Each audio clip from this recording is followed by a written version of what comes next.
We are looking at one of the most special groups of jewelry I have ever had the honor to present to you.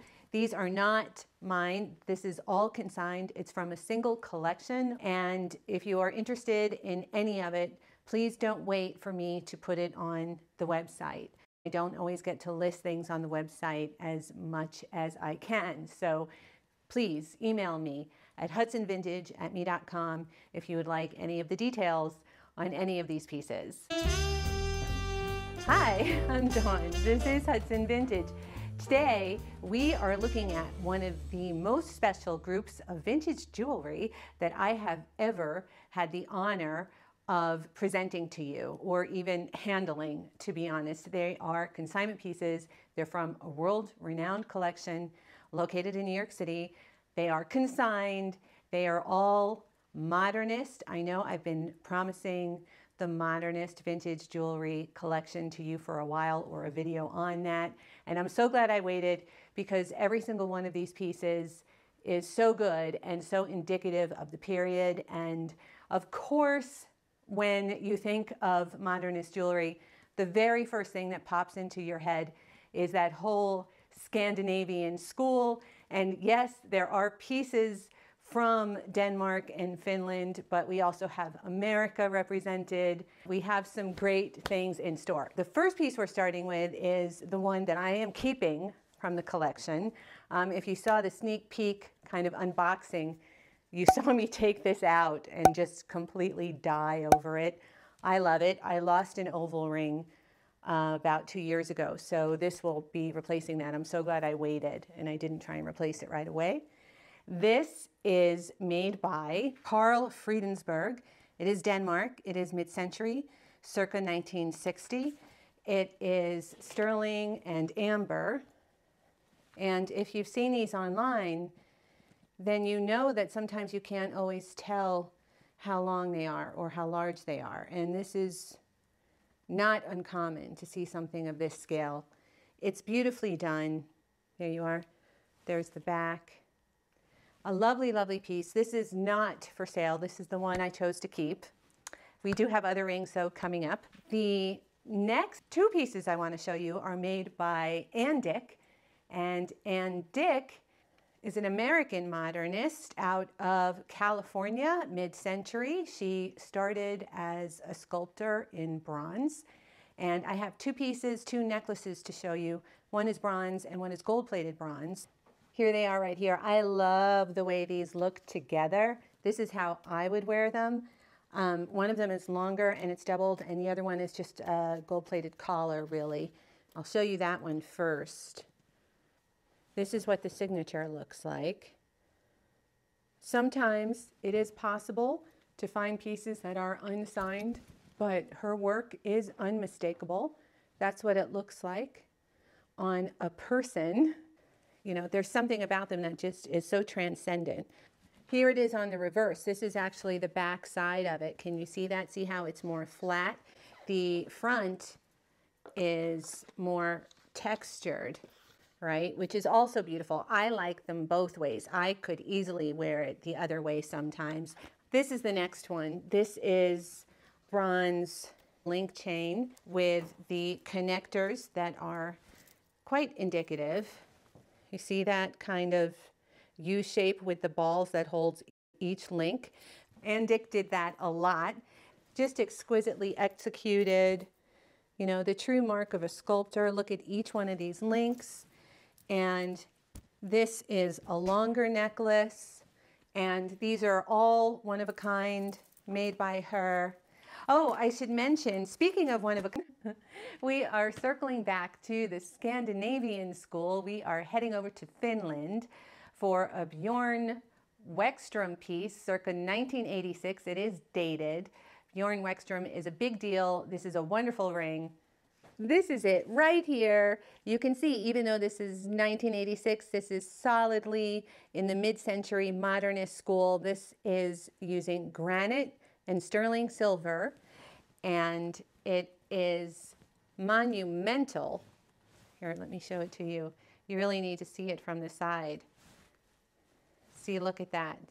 You see that kind of pedestal that it's on? This is eternal. This is sculpture. This is jewelry, but it's also art. And a piece like this is a worthy investment. They will always increase in value, especially when it's signed by a known artist like any other good piece of art. And the fun part about this is you actually get to wear it. Speaking of artwear, I do have something coming up later. Next up, we have one of the few pieces that are unsigned but valuable and recognizable with its style and the materials. It's made with large malachite beads and 10-karat gold. And this is it right here. This has that brushed 10-karat gold texture that was so popular in the mid-20th century. It's a lovely length, really beautiful, large malachites, great stations, filigree, fishhook clasp, great for layering, great for keeping. This is something that you can wear and then proudly pass on to your descendants. It is timeless, eternal, valuable, and chic. Okay, back to Scandinavia again. We are now looking at one of my favorite pieces in this group. This is made by Thor Seltzer out of Denmark, circa 1960.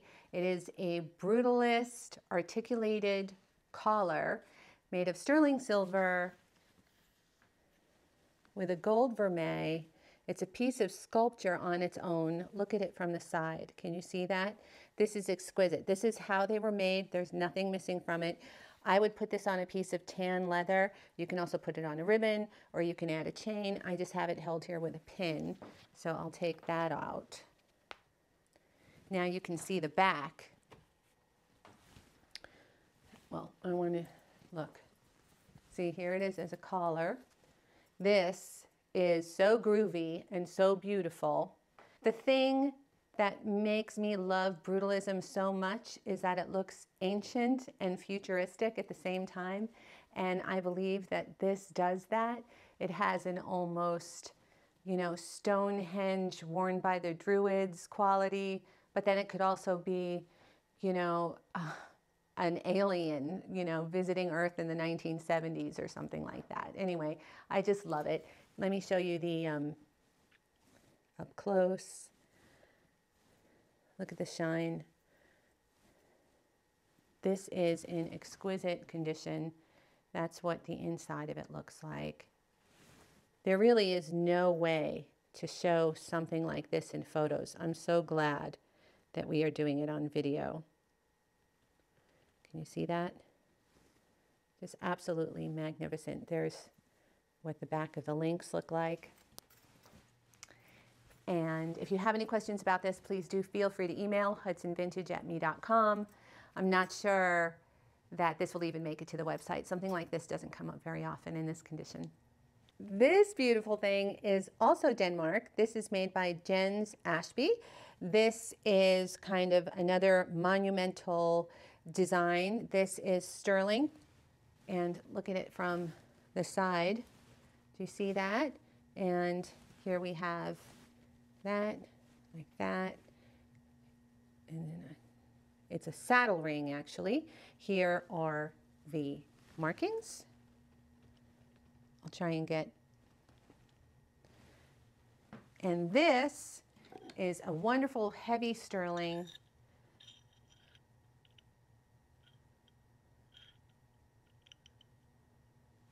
It's about a size 9.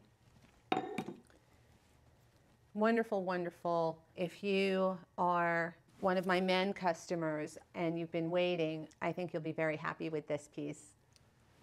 Now this one is not on everyone's radar. This is made by an artist named Celia Harms.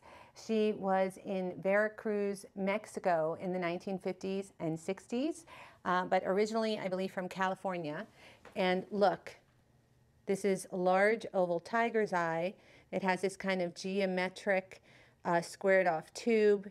It is a wraparound. It is a wraparound ring, and I'll show you what that looks like on. I love the way the Modernists use things like tiger's eye and malachite and ironstone and amber and granite even. You know, all of these more mundane minerals and elements are so elevated in the hands of the sculptors in modernism. Look.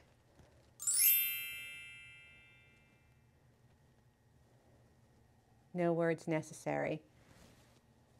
This is the last string. This is out of Finland. This is a double tiger's eye with the Brutalist finish on a smooth band. This was made by Ellis Kauppi. This is a size 8.5. Look at it up close.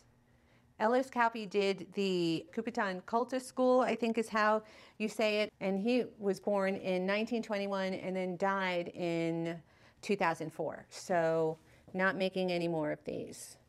Next up, we have an unsigned beauty. It is circa 1970s. It is kinetic. I've had it in the shop before and it has found its way back, which is always such an amazing feeling when things circle back. And I'm going to show it to you right now. This is so large and so lovely. Look at it. Look at it from the side. This, again, we don't know who did it. We've never been able to attribute it. It is gold plated. It's on a beautiful chain. There's the clasp. This is the front. You can see that it is truly kinetic. Look at that kind of movement there in the spirals. And that's what the back looks like. A wonderful art piece. Again, always wearable. It would actually fall exactly where my microphone is, so I don't want to put it on it, but you can see how great that is. These are the only pair of earrings in the entire video this week, and I wanted to include them. They are actually stamped Native American sterling silver, but they count as modernist. I've seen Sam Kramer pieces that incorporate this kind of totem, stamping, and look how long they are, and they're just the geometric round discs, and they are so wonderful for Native American. When was the last time you saw Native American vintage mid-century earrings that were this long and this simple and this beautiful? Very special. And I will show you the back. There's the back. Wonderful example of Native American art and modernist art and sterling silver jewelry and vintage jewelry. It just ticks every single box. This amazing thing I am attributing to Robert Lee Morris's store in Soho. This I am putting at Artware, probably circa 1980. He opened Artware in 1977, so I'm guessing early 80s at the latest. Look at it. It is a verdigris copper snake. Exquisite. This is 6 inches long, and it's on the super long cord, which Artware was just filled with. Look at how great that is. I mean, it is adjustable.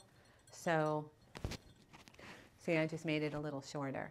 This is wonderful. This has that talisman feel. Could be ancient, could be futuristic. A wonderful piece to end this video with. And don't forget, later on today, we are doing the inaugural